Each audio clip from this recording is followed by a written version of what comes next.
Une fouille systématique des sacs à l'entrée de certains lieux, comme ce week-end au Vent d'Espace. Il va falloir sans doute s'y habituer, mais l'état d'urgence permet d'aller beaucoup plus loin. La loi date de 1955, elle permet de renforcer le pouvoir du préfet. Depuis samedi, le représentant de l'État en Vendée peut ainsi décider la mise en place d'un couvre-feu et limiter la circulation des personnes et des véhicules. Aucune mesure de ce genre n'est pour le moment envisagée. En revanche, des perquisitions peuvent désormais être menées de jour comme de nuit et le préfet de Vendée compte bien se saisir de cette possibilité.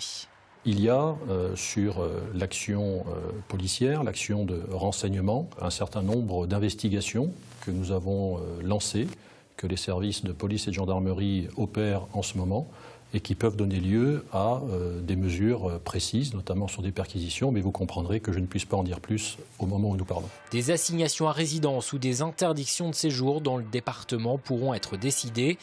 Le préfet de Vendée peut aussi, en théorie, contrôler la presse, les projections de cinéma, les représentations de théâtre.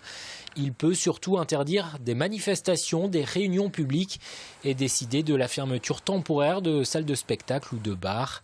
Face à la menace terroriste, certains lieux culturels du département ont de toute façon décidé de renforcer leurs mesures de sécurité. C'est le cas à La Roche-sur-Yon du Grand Air qui, pour le spectacle de ce mardi soir, a décidé de mobiliser plus de vigiles et de personnes à l'entrée. Une fouille systématique sera aussi mise en place. Même chose pour le Fusion, pour les différentes soirées de concert prévues ces prochains jours.